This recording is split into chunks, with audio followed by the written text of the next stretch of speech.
Every day, a roadside food seller gave a homeless little girl food from her small shop. She never asked for anything. She did not know her story. But one quiet afternoon, something strange happened.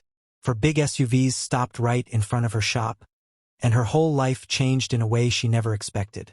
Who were the people in those SUVs? And what was the girl's true connection to them? Sit back and find out as we delve into this touching story. In a quiet corner of Lagos, far from the tall buildings and fine houses, a small girl walked alone. Her name was Chika. She was only 7 years old, but life had already made her feel like a grown-up. Every morning, before the sun rose fully, she stepped out of the broken hut where she lived with her mother. She would whisper to herself, "I must find food today. Mummy needs to eat." Chika's mother, Amara, lay weak inside the tiny, rough room they had made for themselves in a forgotten, run-down compound. She was fighting a bad liver sickness, and some days she could not even lift her head. Still, every time Chika stepped out, she tried to smile. "Chika," she whispered softly, "please be careful and come home quickly." "I will, Mummy," Chika would always reply, holding her mother's hand for a few seconds before going out. But life had not always been this difficult. Years before Chika was born, everything was different. Amara had once been a cheerful young woman. She owned a small tailoring shop, a business she started right after finishing her college education. She sewed beautiful clothes, and her shop helped her pay her bills and gave her hope for a bright future. Back then, she was also in love. The man's name was Michael. They met in college. He was smart, gentle, and full of big dreams. He wanted to travel abroad to get his master's degree. He even got a scholarship, but he did not have enough money to pay for his travel documents. Amara believed in him so much that she used almost all her savings to support him. She told him, "Michael, don't worry. One day, everything will work out." He always replied, "Thank you, Amara. I promise I will make you proud. I will come back for you." When Michael finally got the money he needed, he traveled abroad. They called each other every day. Amara would laugh when she heard his voice. She was sure their future was bright and waiting for them. But then something changed. 2 weeks after he arrived abroad, his calls suddenly stopped. Amara tried calling him again and again. She worried. She cried. She prayed. "Why can't I reach him?" she kept asking herself. No answer came. Then, in another 2 weeks, she started noticing some changes in her body. She felt weak. She felt sick. She felt different. She went to the hospital and the doctor told her she was pregnant. Amara stared at the doctor. "Pregnant?" she whispered. "How? How will I take care of this child alone?" But she made her choice. She kept the pregnancy. And months later, she gave birth to a girl. She named her Chika. As Chika grew, she became a bright, happy child. When she started primary school, Amara worked hard to pay her school fees and bought her small toys whenever she could. They were not rich, but they were happy. Then everything fell apart again. When Chika turned 5, Amara started feeling very tired. At first, she thought it was just stress, but it got worse. Her stomach felt heavy. Her body felt weak. Sometimes she felt like she would fall over. One morning, Amara tried to stand up and get a little water, but her legs were too weak, and she almost fell. Chika quickly grabbed her mother's dress with her tiny hands. "Mummy, what's wrong?" Chika asked, her eyes wide with fear. Amara forced a small smile. "Sorry, dear. Mummy is just tired. Don't mind me." Chika looked at her confused but worried. "Mummy, sit down," she said softly. But deep down, Amara knew something was wrong. She went to the hospital. After many tests, the doctor sat with her. "Amara," he said gently, "you have liver failure. You need a transplant. And until then, you need medicine and special care."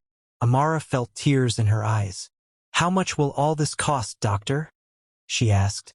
"A lot, Amara, and you must travel abroad for the transplant," the doctor replied sadly. Amara tried. She tried with everything she had, but the medicine and special care were too expensive. Slowly, within the space of 2 years, her savings disappeared.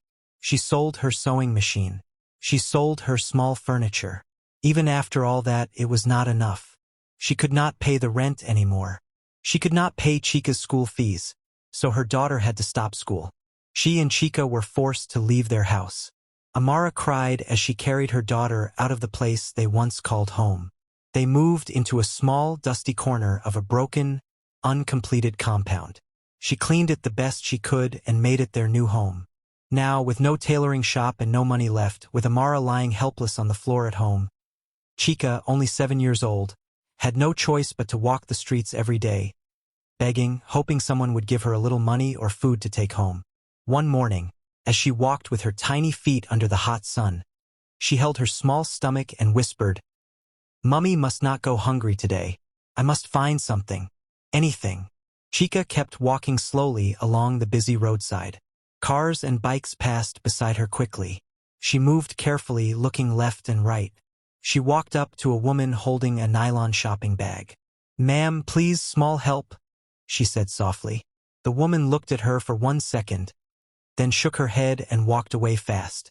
Chika swallowed hard and tried again. She stepped toward a man buying something from a roadside stall. "Sir, please, I am hungry." The man waved her off without even turning. Chika's small heart squeezed in pain, but she kept walking. She tried another person. "Please, ma'am," but she only frowned and said, "I don't have," before walking away. Some people ignored her like she wasn't even there. Some stared at her with pity, but still walked past without giving anything. Each rejection felt heavy, like a small stone hitting her chest. She looked down at her feet as she walked. She felt tired, sad, and alone, but she did not stop. She whispered to herself, "Mummy must eat. I must find something." So she wiped her eyes with the back of her hand, took another small step, and kept going. After a short while, she saw a small, local roadside food shop. It was a clean and modest place with smoke rising from a small pot outside. The sweet, rich smell of stew and rice made her stomach growl even more. She walked closer step by step, almost as if she was afraid someone would chase her away.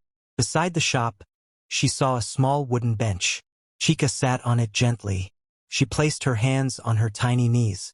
Her eyes watched the people passing by. She did not say a word. She only hoped and waited.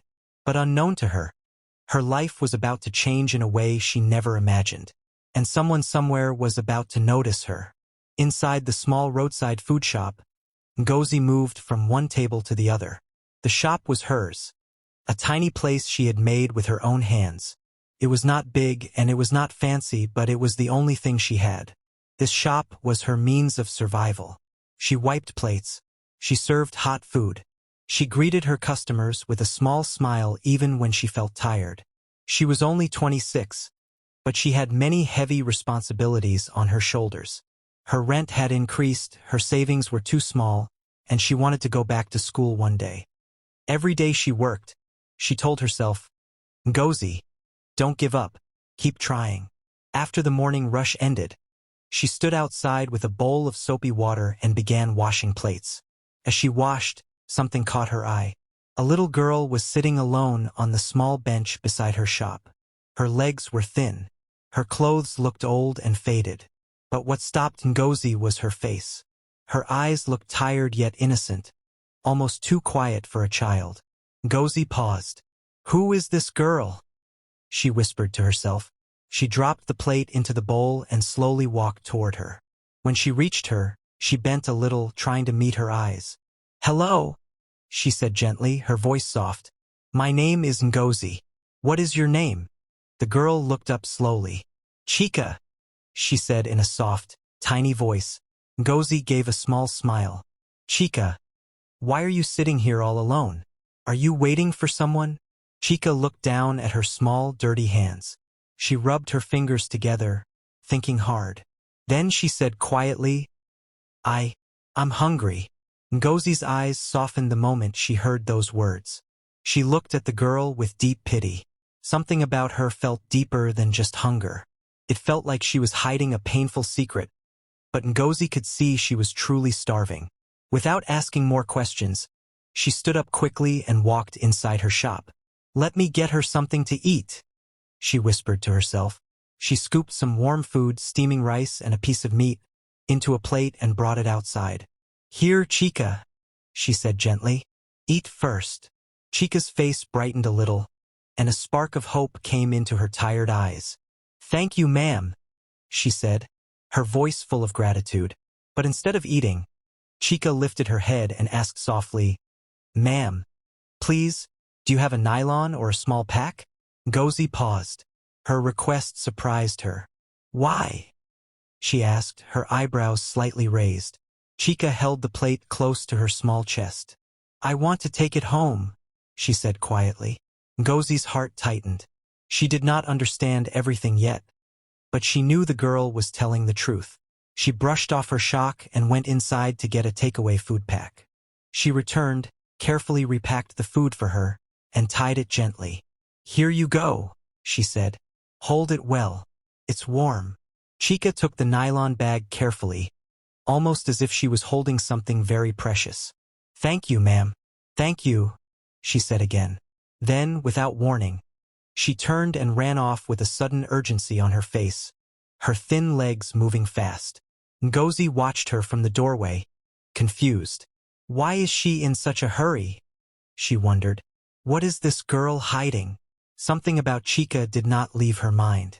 And from that moment, she knew this little girl's story was far from ordinary. Chika ran as fast as her small legs could carry her. When she reached the broken compound, she slipped inside and closed the tattered wooden door they used. "Mummy, I'm back," she whispered. Amara lay on the thin mat in the corner. Her eyes were half open and dull. She did not even have the strength to lift her head. Chika placed the food gently on the mat. Then she rushed to the plastic plates beside the wall. Her small hands shook a little as she washed one plate with a tiny amount of water, trying her best to make it clean. She scooped some food into the plate and carried it carefully to her mother. "Mummy, please eat," she said softly. Amara looked at her with weak eyes. She wanted to speak, but her voice failed her. She had not eaten since the day before. Her hands were too weak to lift the spoon. So Chika knelt beside her and began to feed her little by little. She lifted each spoon slowly, guiding it to her mother's lips. She watched her mouth closely and waited for her to swallow before giving her another bite. Amara managed to whisper, "Thank you, my daughter." Chika nodded.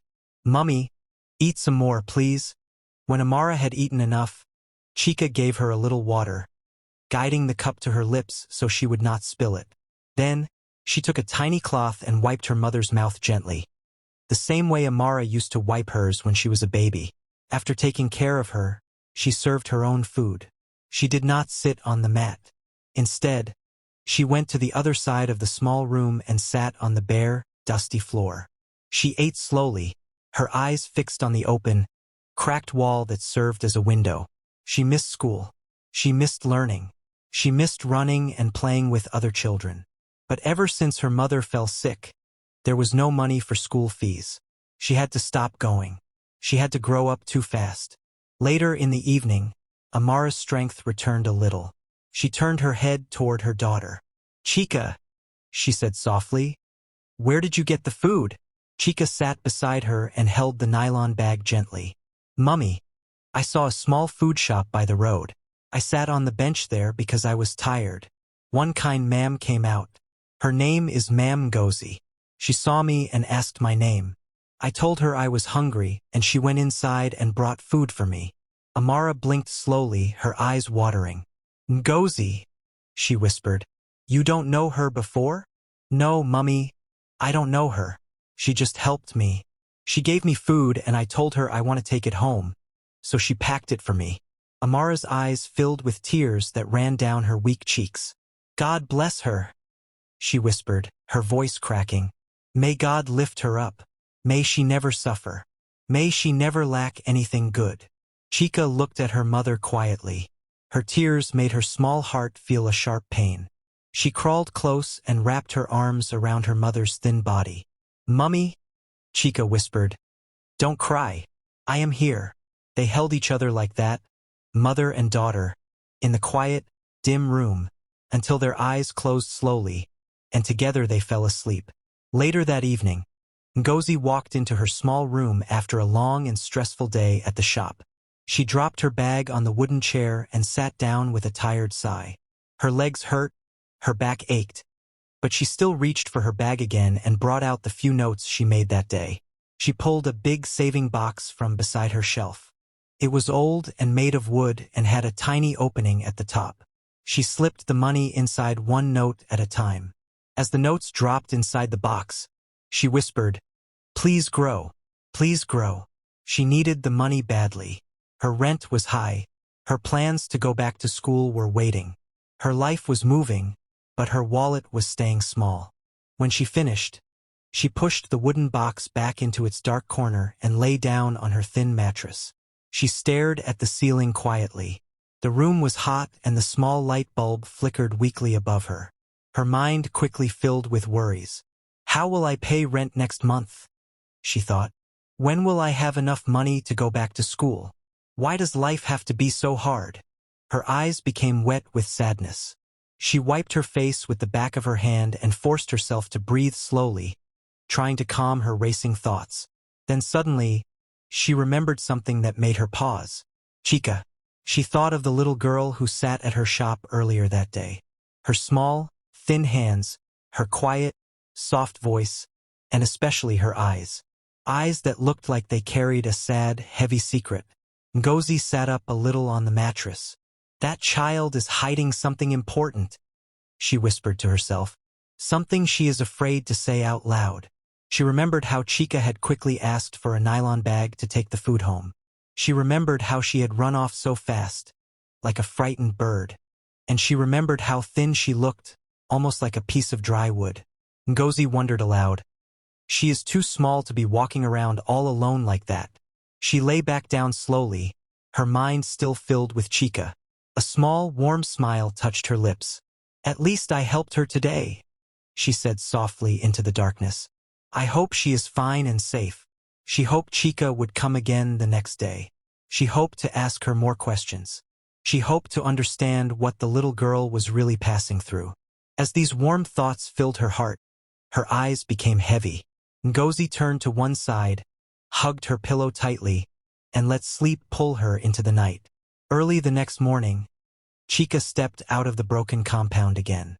Her clothes were the same faded dress. Her stomach was empty and making loud noises. Her eyes looked tired, but she still whispered to herself, I must find food for me and Mummy.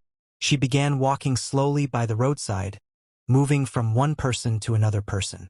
Please, ma'am, help me with some money, she said to a woman carrying a nice handbag. The woman looked at her from her head to her worn-out shoes and frowned. Go away, she snapped harshly, waving her hand like Chika was a fly. Chika moved to a man standing beside a parked car. Sir, please help me with food. The man did not even look at her. He quickly opened his car door, got in, and drove off without a sound. Chika walked to another man. Please, uncle, I am hungry. I don't have anything, the man said sharply, moving away from her. Some people ignored her completely, acting like she was air. Some chased her away with angry words. Some looked at her with disgust, as if she was dirt on their path. A few stared at her with pity, but still walked past without giving her anything. Chika felt used to the rejections, but that did not stop the pain that settled in her chest. Her tiny feet were hot from the sun. Her throat felt dry. Her heart felt heavy and slow, but she kept going. She had to get something for her mother. She could not return empty-handed. Meanwhile, back at the roadside food shop, Ngozi was busy serving her morning customers. She moved from table to table carrying hot plates of rice and soup. But every few minutes, her eyes went quickly to the road outside. Is she coming today? She wondered, her mind constantly working. Where is that little girl? Ngozi tried hard to focus on her work, but her mind kept wandering to Chika. I hope she is safe. I hope nothing bad happened to her. The day grew longer. The sun moved higher in the sky, making everything hot. Customers came and customers left. Still, there was no sign of Chika. As evening approached, Chika walked slowly along the dusty road. She had been out all day, and she had gotten nothing. Not even a tiny coin. Her heart felt weak and heavy. Her legs felt like lead. She wanted to cry loudly, but no tears came out of her dry eyes. She whispered to herself, "Mummy will be waiting and I have nothing to give her." She stopped walking for a moment, resting her weight on her thin legs.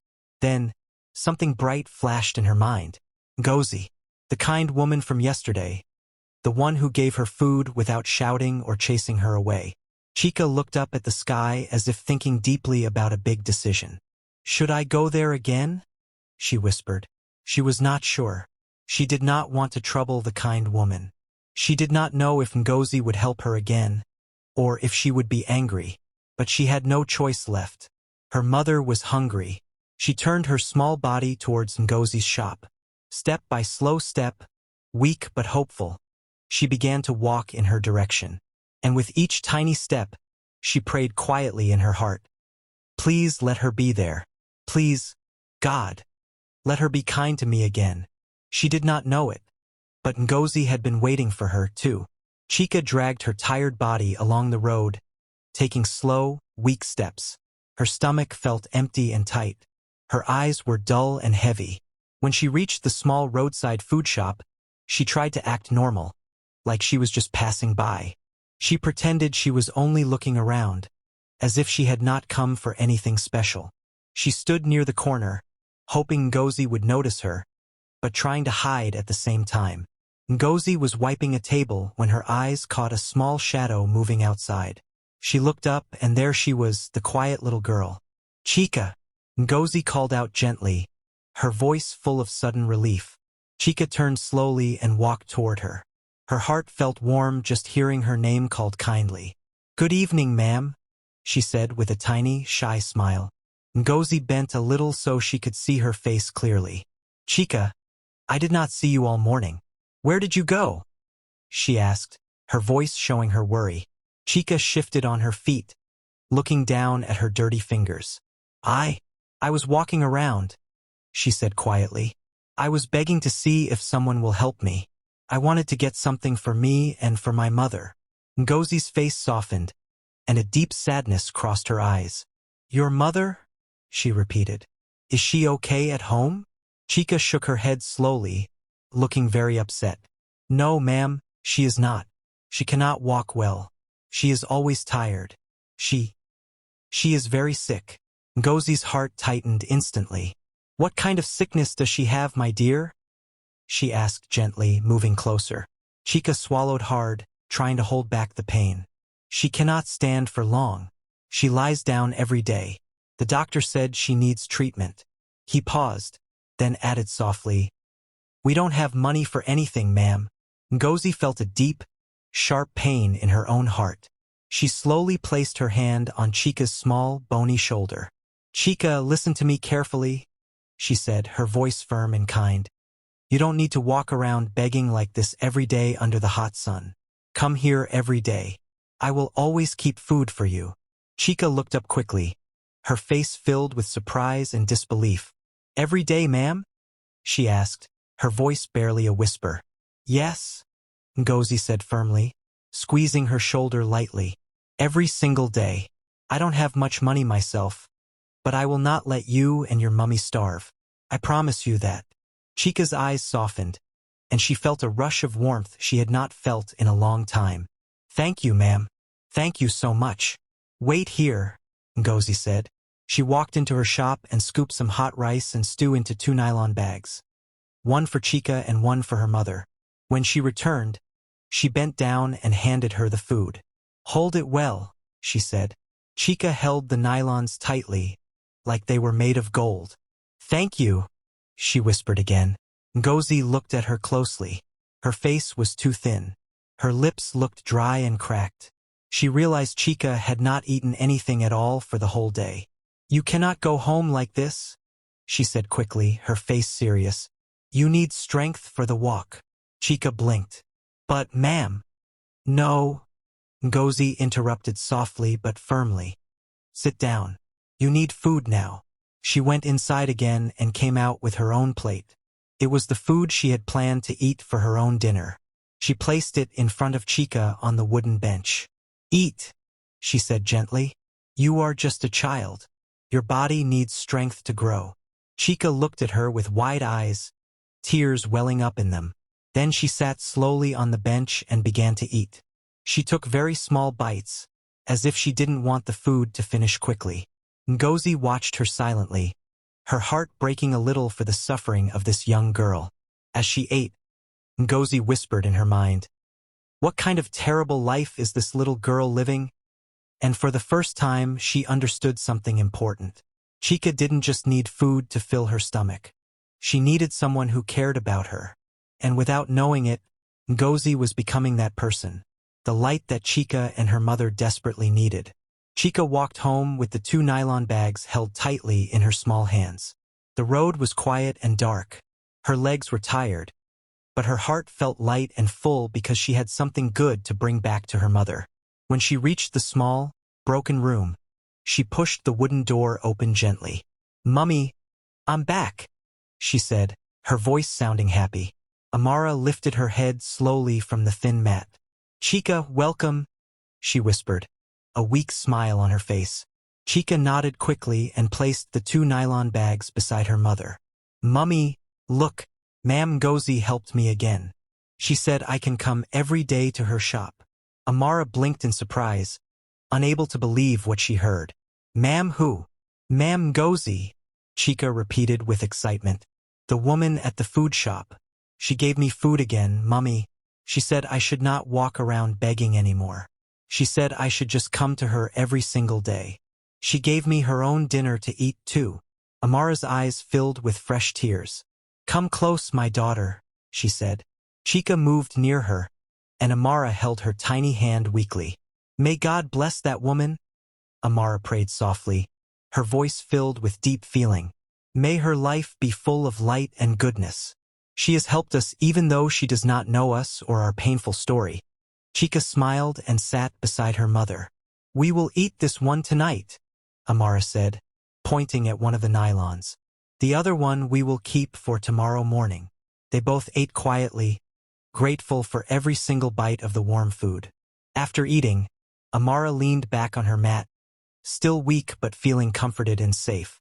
"Chika," she said softly, "this woman, this Ngozi, she must be a very, very kind person." Chika nodded happily. "She is, Mummy. She talks to me nice. She looks at me like she truly cares about me." Amara smiled sadly, looking at her daughter's happy face. "You deserve care, my child. You deserve a good life." On the other side of the city, at that very same time, Ngozi sat on her bed. The room was dark except for the one small, weak bulb. She hugged her pillow and stared quietly at the ceiling. She thought about Chika again. Her thin hands, her quiet voice, her tired, sad eyes. She felt something heavy and deep in her heart. "How can a child so small carry so much pain and worry?" she whispered. She remembered the way Chika ate the food she gave her. She remembered how she spoke about her mother. She remembered how she tried hard to hide her sadness and fear. Ngozi sighed deeply. "I wish I could do more," she said. "I wish I could help them better and give them a home." Slowly, she realized that she was no longer thinking about her high rent or her school fees or her small savings.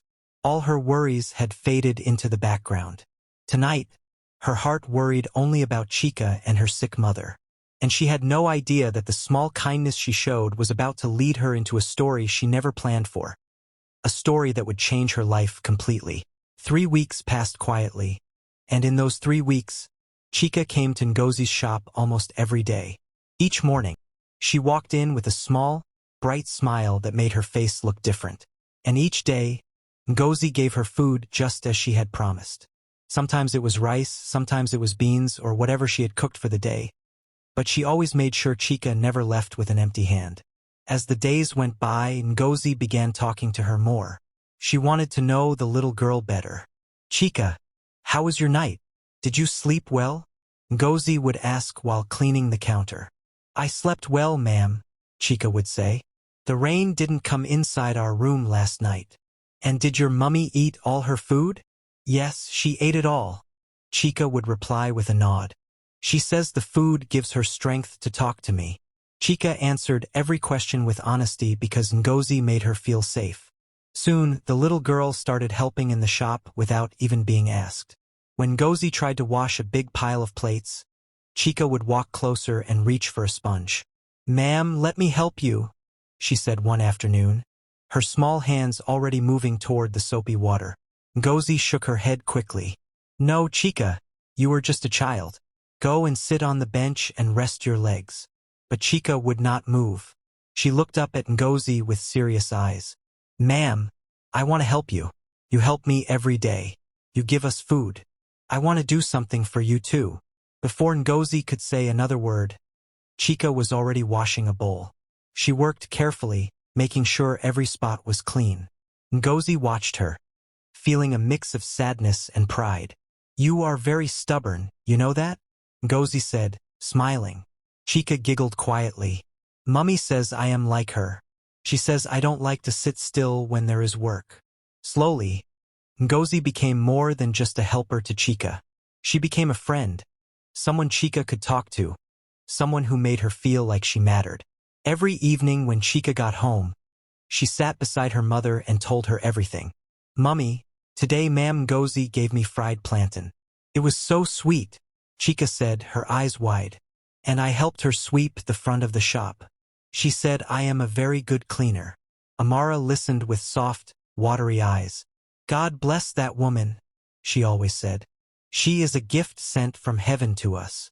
One afternoon, as Ngozi handed Chika another food pack, she bent down to be at the same level as the girl. "Chika, can I meet your mummy one day? I want to see her. I want to know how she is doing." Chika blinked in surprise. "You want to come to our house?" "It is not a fine house, ma'am. It is broken." "I don't care about the house, Chika," Ngozi said with a warm smile. "I want to meet the woman who raised such a brave girl. Only if she says it is okay. I want to visit." That evening, Chika ran home faster than usual. "Mummy, Ma'am Ngozi wants to see you.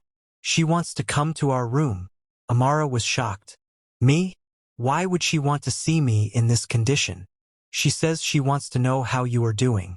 She wants to meet you, Mummy." Amara smiled slowly, a tear falling. "Tell her she can come. I would love to meet the woman who has been feeding my child." 2 days later, Ngozi closed her shop earlier than she usually did.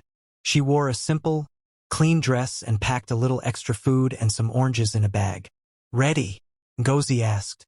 "Yes, ma'am," Chika replied, reaching out to hold Ngozi's hand. They walked together through the dusty road. Ngozi's heart beat fast. She did not know what to expect. When they reached the broken, unfinished compound, Ngozi stepped inside gently. The room was dim and very small. Amara lay on a thin mat, her face looking very tired but warm. "Good evening, ma'am," Ngozi said softly as she walked in. Amara smiled weakly, trying to sit up a little. "You must be the Ngozi my daughter talks about every minute." "Yes, ma'am," Ngozi replied with a humble bow. "I brought a little food and some fruit. I hope it helps you feel better." Amara's eyes filled with tears. "Thank you. Thank you for taking care of us when the world forgot we were here." Ngozi sat on the floor beside the mat, holding Amara's hand. "Chika is a good girl, and I will keep helping her. You are not alone anymore." For the first time in a long time, Amara felt a tiny spark of hope, and Ngozi felt something deeper pulling her toward this family. 2 weeks later, far away from the country, a handsome man sat quietly inside a very expensive private jet. He had a glass of juice in his hand. The soft lights inside the plane made his face look calm, but his eyes looked far away, like he was searching for something in his mind. That man was Michael. His clothes were very expensive and neat.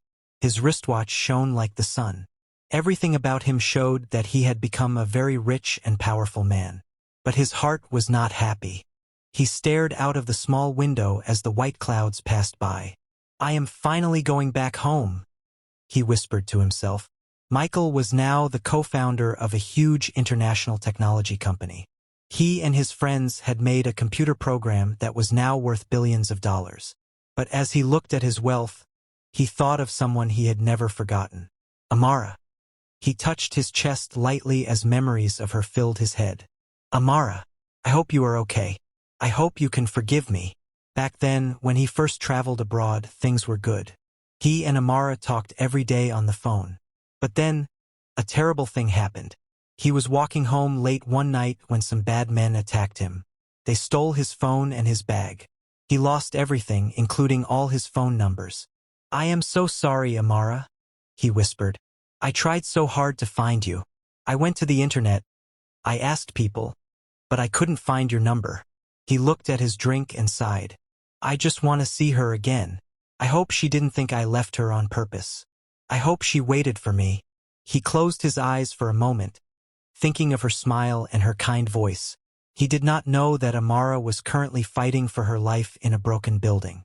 As he sat in the jet, the plane began to go down slowly. They landed at the airport. As he stepped out, a big, shiny black SUV and 3 security trucks were already waiting for him. His driver opened the door. Welcome home, sir, the driver said. Michael nodded and got inside. Take me to the hotel first. Tomorrow we start searching. The next morning, Michael began tracing Amara's steps. He went back to the old neighborhood where they used to live years ago. He walked through the dusty street, looking at the houses. Many things had changed, but the old compound was still there. An elderly woman sitting on a wooden stool looked up as Michael walked toward her. She squinted her eyes and then her mouth fell open. Michael, is that you? She asked, her voice shaking. Michael turned quickly. Yes, Mama. You remember me? Of course I remember you, she said. You lived here with Amara. Michael stepped closer, his heart beating like a drum. Mama, please. I have been looking for her for years. Do you know where she is? Is she still here? The elderly woman sighed and looked down at the ground. My son, you left, and shortly after you disappeared, Amara found out she was pregnant. Michael's heart stopped. He felt like he couldn't breathe. Pregnant? He whispered. She had a child? Yes, the woman said sadly. She had a little girl. She named her Chika. But then Amara became very, very sick. She lost her shop. She couldn't pay for the room anymore. One day, she packed her small bags and left. Nobody knows where she went. Michael felt like he had been hit by a heavy car. Amara had a daughter. His daughter. He put his hands on his head, trying to stay standing. So she left with the child? She was sick and alone? He asked, his voice breaking. Yes, the woman replied. And she was too ashamed to tell anyone where she was going because she had nothing left. Michael looked away, his eyes full of tears. Amara, you suffered so much because of me. He turned back to the old woman. Thank you, Mama. Thank you for telling me. I must find them. I will not stop until I find my family. He walked back to his SUV slowly. His chest felt tight with pain. He was no longer just looking for a woman he loved. He was looking for his daughter, Chika, and he promised himself he would find them, no matter how much it cost. One evening, Michael sat in the huge living room of his new mansion. He couldn't eat. He couldn't sleep. He called his head driver into the room. Have you checked all the hospitals? Have you asked about a woman named Amara? Michael asked, his voice sounding desperate. Yes, sir, the driver said. We have checked many places, but nobody knows where she is. It is like she disappeared. Michael closed his eyes. He imagined Amara and his daughter sleeping on the street. He thought about how many other people were suffering just like them. If I cannot find Amara yet, Michael said to himself, I will help others who are in her position. He looked at the driver. Tomorrow I want to go to the local areas, the places where poor people live. I want to find the small hospitals there and give them money for medicine. I want to help the families who cannot pay their bills. I will arrange it, sir, the driver said. The next morning they drove out in the 4 big vehicles. They drove for a long time until they reached a very dusty, poor part of the city. The roads were bad and the houses were small. Michael looked out the window. This place is so far from the city, he said. People here must be struggling every day. Suddenly, Michael realized he had not eaten breakfast. His stomach made a loud noise. He looked around, but there were no big restaurants. Then he saw a small, neat roadside food shop. It had a wooden bench and a pot of food cooking outside. "Stop the car," Michael said. All 4 vehicles stopped right in front of the shop. The dust flew up into the air. Michael's driver came out and opened the door for him. Michael stepped out, but before he could even walk toward the shop, he stopped. He saw a small girl. She was thin and her clothes were old. She was sitting on the ground beside the shop, washing a pile of plates with a sponge. She was working so hard. Her face was very serious. Michael watched her. There was something about the way she moved, something about her eyes that made his heart move. He walked toward her slowly. "Hello, little girl," Michael said gently. "What is your name?" The girl looked up at the tall man in the expensive suit. She didn't look afraid. She just looked curious. "My name is Chika," she said. Michael froze. The name hit him like a lightning bolt. Chika, the name the elderly woman had mentioned. He looked at her face again and saw something familiar. He saw his own eyes looking back at him. She looked so much like the woman he had loved and lost. "Chika," Michael repeated, his voice shaking just a little bit. "That is a very beautiful name. Who gave it to you?" The little girl stopped scrubbing the plate for a second. She looked at Michael with her big, honest eyes. "My mummy gave it to me, sir. She said it means God is great." Michael felt a sharp pain in his chest. He took a small step closer to her, trying not to scare her. "And where is your mummy, Chika? Why are you here washing plates instead of being in a classroom with your friends?" Before Chika could answer, Ngozi walked out from inside the shop. She saw the big, expensive cars and the tall man talking to the little girl. She felt a bit worried, so she moved quickly to stand near Chika. "Good afternoon, sir," Ngozi said, her voice polite but firm. "Welcome to my shop. Can I help you with some food? Or is there a problem?" Michael looked at Ngozi. He saw that she was protective of the girl. He liked that. "Good afternoon, ma'am. No, there is no problem at all. I was just talking to this little girl. I noticed she is not in school, and it is a Monday afternoon." Ngozi sighed and looked down at Chika. She put a hand on the girl's shoulder. "Sir, she is not in school because things are very hard for her and her mother. Her mother is very sick. She cannot walk or work anymore. They lost their home and everything they had. They cannot afford to pay for school right now." Michael felt the world around him go quiet. He looked back at Chika. "Very sick?" he asked softly. "What is wrong with her?" "The doctor said her liver is failing, sir," Ngozi explained, her eyes turning sad. "She needs a lot of money for a transplant. Without it, she just stays on her mat all day. Chika comes here so she can get food to take back to her. She even helps me with the plates just to show she is thankful." Michael felt like he was standing in a dream. He remembered what the old woman in the compound had said. Amara was sick. Amara had a daughter.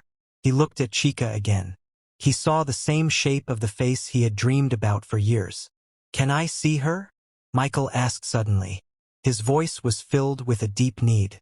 "Can I see your mother, Chika?" Ngozi stepped forward, her eyes narrowing. She didn't know who this rich man was. "Sir, why do you want to see her? I don't mean to be rude, but I cannot just let a stranger follow this child home. I must be sure you are a good person. Chika has been through enough pain already." Michael nodded. He understood. He looked at his big cars and then back at Ngozi. "I am not here to hurt anyone, I promise you. I came to this area because I wanted to help sick people. I have a lot of money now, and I want to use it to save lives. When you told me Chika's mother is very sick, I felt like I had to help her too. Maybe I can pay for her treatment. Please, let me see her." Ngozi looked into Michael's eyes for a long time. She saw that he was telling the truth. She saw a kind of pain in his eyes that matched the pain she felt for the family. "Okay," Ngozi said slowly. "If you really want to help, then we can go.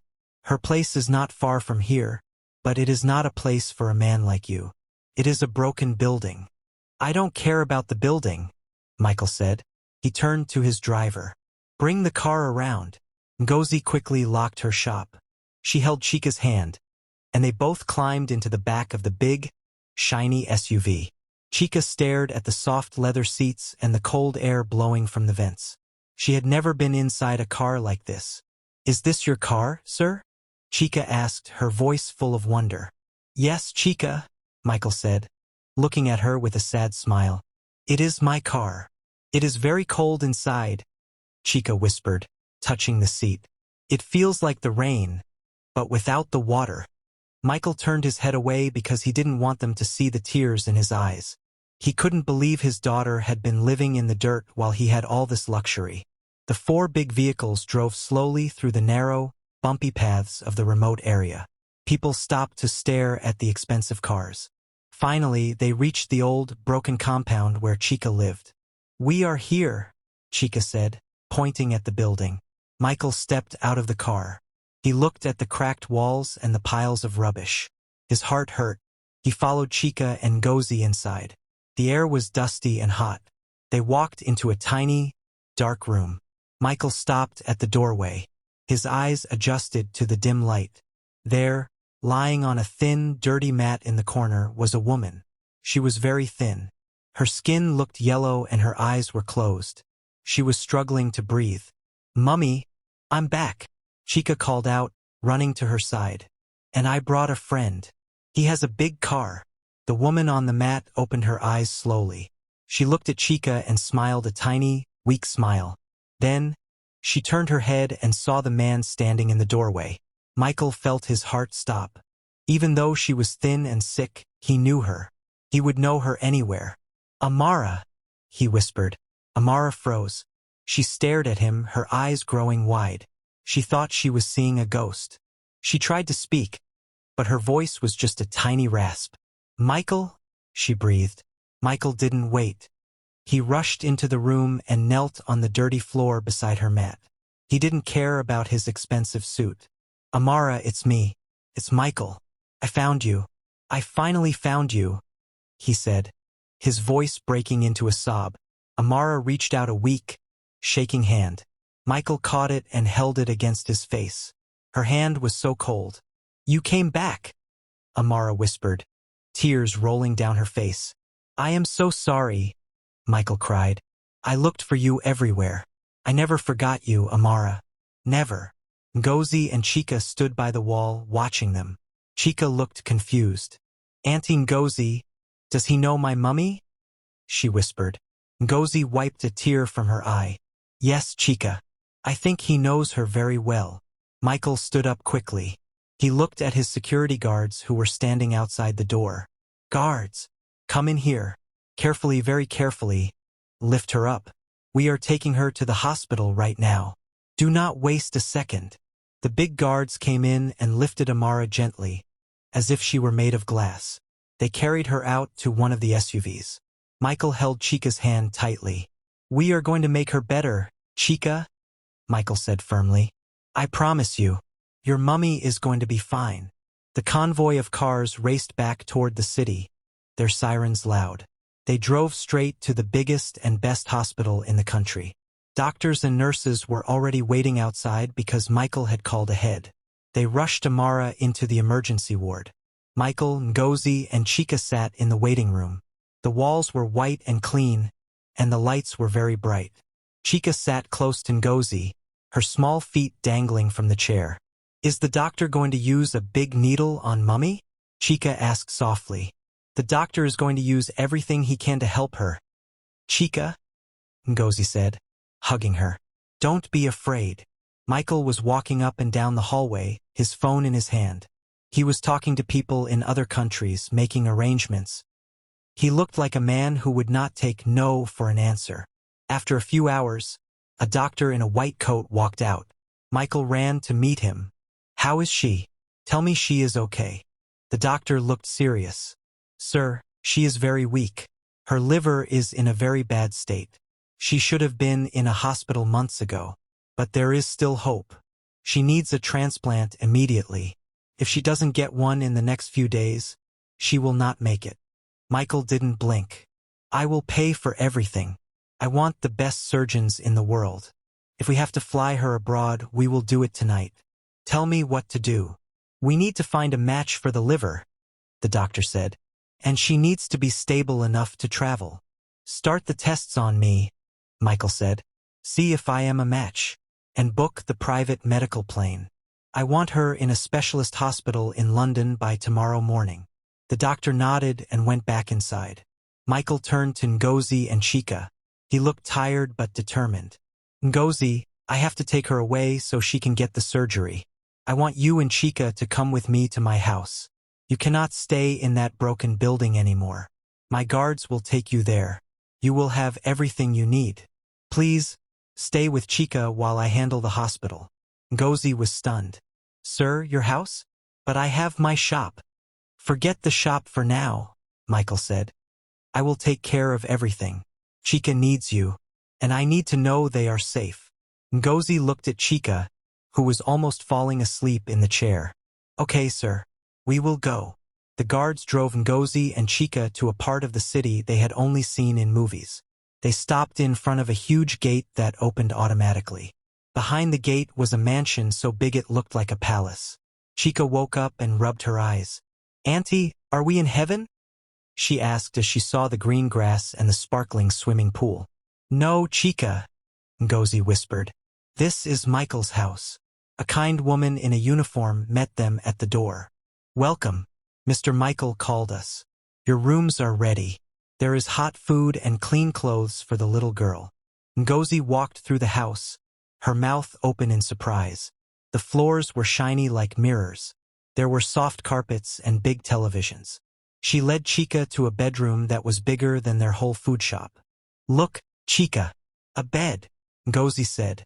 Chika climbed onto the bed and bounced a little. It's so soft, Auntie. It feels like a cloud.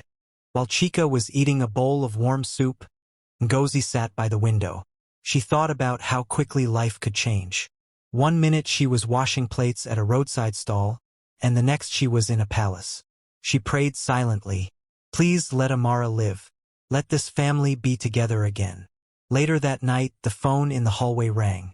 Ngozi ran to pick it up. It was Michael. Ngozi, Michael said, his voice sounding very emotional. The tests came back. I am a match. I am going to give Amara part of my liver. We are flying out in 2 hours. Ngozi gasped. You are doing that for her?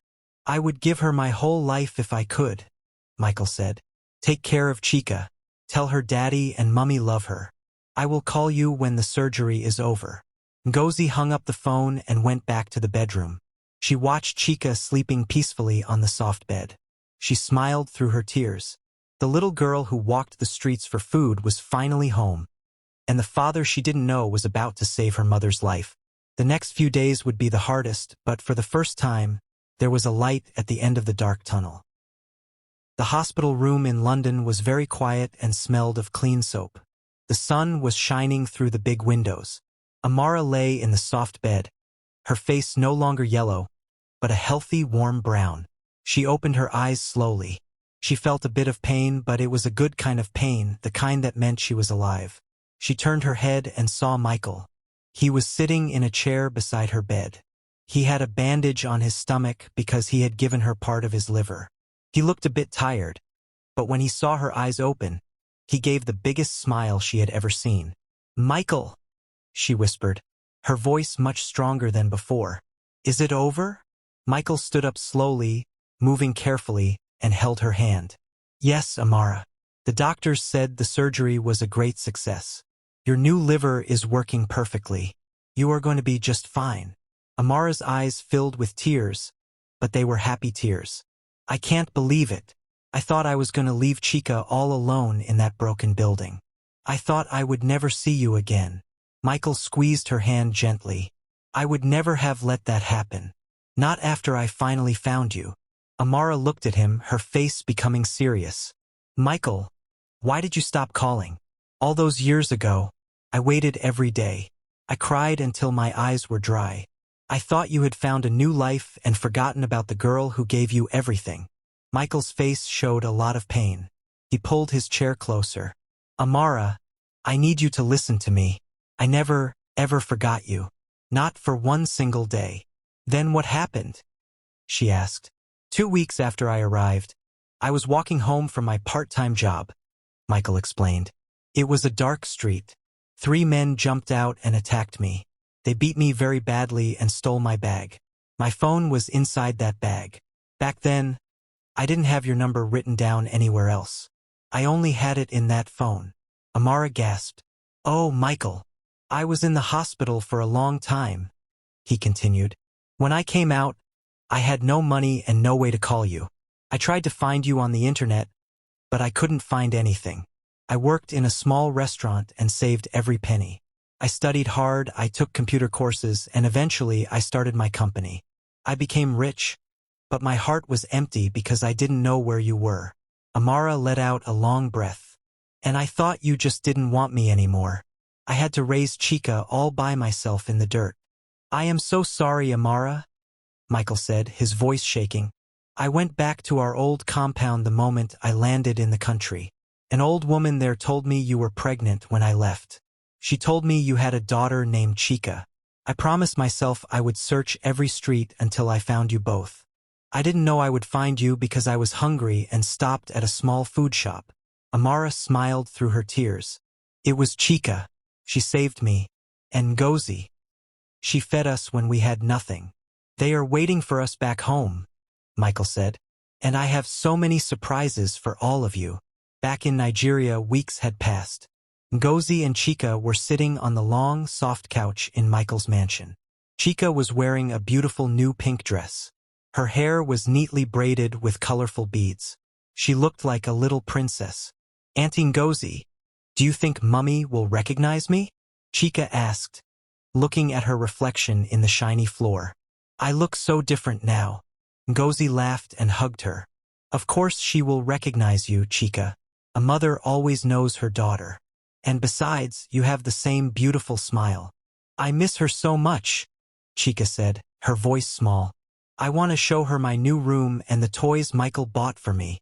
She will be here any minute, Ngozi promised.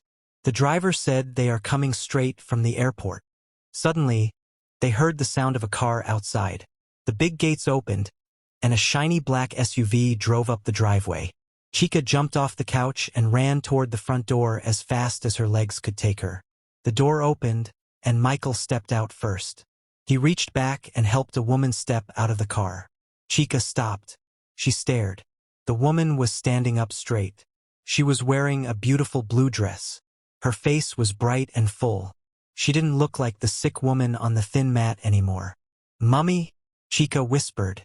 Amara opened her arms wide, her eyes sparkling. Chika, my daughter. Mummy, Chika screamed. She ran and jumped into Amara's arms. Amara caught her and spun her around, laughing and crying at the same time. You can walk. Mummy, you are standing. Chika cried into her mother's shoulder. Yes, my brave girl, Amara said, kissing her forehead. I am well now. No more pain. No more sickness. Ngozi walked out to the porch, her eyes wet with joy. Ma'am Amara, look at you. You look like a queen. Amara walked over to Ngozi and gave her a long, tight hug. Thank you, Ngozi. Thank you for taking care of my daughter when I couldn't even stand up. Thank you for being her mother when I was too weak. Ngozi shook her head. I only did what was right, ma'am. Chika is a special girl. After everyone had calmed down, they all went into the big dining room. The table was covered with delicious food, jollof rice, chicken, fried plantain, and fresh fruit. Michael stood at the head of the table. He looked at Amara, then he looked at Chika. He felt a huge wave of love in his heart. He walked over to Chika and knelt down so he was at her eye level. Chika, Michael said softly, I want to tell you something very important. Remember how I told you I knew your mummy a long time ago? Chika nodded, her mouth full of plantain. Yes, sir. Well, Michael said, taking a deep breath, the reason I looked for you for so long is because I am your father, Chika. I am your daddy. Chika stopped chewing. Her eyes went very wide. She looked at Amara, and Amara nodded with a big smile. Chika looked back at Michael. She reached out her small hand and touched his face. You're my daddy? She whispered. Like the daddies in the stories? Yes, Michael said, tears in his eyes. And I promise you, I will never, ever leave you again. I will be here for every birthday, every school day, and every night to tell you a story. I love you so much." Chika didn't say anything. She just threw her arms around Michael's neck and held him tight. "I have a daddy," she whispered. "I have a daddy." Michael held her for a long time. Then he stood up and turned to Ngozi. "Ngozi," Michael said, "you were the only one who helped them when they had nobody. You gave my daughter food from your own plate. You are a hero." Ngozi blushed. "I just didn't want the little girl to be hungry, sir." "I know," Michael said. "And because of your kindness, I want to help you too. You told me you wanted to go back to school and grow your business." Michael reached into his pocket and pulled out a small bunch of keys and an envelope. He handed them to Ngozi. "What is this?" Ngozi asked, her hands shaking. "The keys are for a new apartment in a very safe and beautiful part of the city," Michael said. "It is yours. You don't have to worry about rent anymore." Ngozi's mouth fell open. "An apartment for me? And that's not all," Michael said. "I bought a big shop space nearby. I have already paid people to set it up. It has a big sign outside that says Ngozi's Kitchen. It will be a real restaurant. I have hired workers to help you run it, so you don't have to do everything yourself." Ngozi started to cry. "I don't know what to say, sir. This is too much." "Open the envelope," Michael urged. Ngozi opened it with shaking fingers. Inside was a piece of paper with an official stamp. It's an admission letter," she whispered. "I got into the university. I can study to be a teacher." "I have paid for all 4 years," Michael said. "Your future is waiting for you, Ngozi." Ngozi fell to her knees, crying with happiness. "Thank you. Thank you, God. Thank you, sir." A few months later, the mansion was decorated with white flowers and beautiful ribbons. Music was playing loudly, and the smell of delicious food filled the air. Amara was wearing a stunning white wedding dress. She looked more beautiful than she ever had in her life. Michael was wearing a sharp black suit, looking very proud. Chika was the flower girl. She walked down the aisle, throwing rose petals and smiling at everyone. Ngozi was sitting in the front row wearing a fancy dress, looking very happy. Michael took Amara's hands in his. "Amara, I lost you once, and I felt like my life was over. Now that I have you and Chika back, I will spend the rest of my life making sure you are happy. Will you be my wife forever?" "Yes," Amara whispered. 1,000 times, yes." They kissed, and everyone cheered. Chika jumped up and down, hugging them both. A week after the wedding, Michael, Amara, and Chika stood at the airport. They had their bags packed. They were moving abroad so Michael could continue his work and they could live together as one happy family. Ngozi was there to say goodbye. She hugged them all tightly. "I will miss you so much," she cried. "We will miss you too, Ngozi," Amara said. "But we will visit often. And you must come and stay with us during your school holidays." "I will," Ngozi promised. As the plane took off into the blue sky, Chika looked out the window. She saw the city getting smaller and smaller. She looked at her mother, who was healthy and happy, and her father, who was holding her hand. She remembered the days when she walked the hot roads with empty pockets. She remembered the taste of the rice Ngozi gave her. She realized that one small act of kindness, one plate of food, had changed everything. Because Ngozi chose to be kind to a homeless girl, a family was found, a life was saved, and a whole new world of joy was opened. Kindness is like a small seed. You might think it is tiny, but when you plant it, it can grow into a huge, beautiful tree that gives shade to everyone. Never stop being kind, because you never know whose life you might be changing forever. My dear friends, what do you think about this touching story? Does it make you want to show kindness to someone today? Please share your thoughts in the comments. I would love to hear from you. And stay tuned, because in a few days, I will bring you another wonderful story that will touch your heart. Don't forget to like and share this story with your friends. Thank you for watching.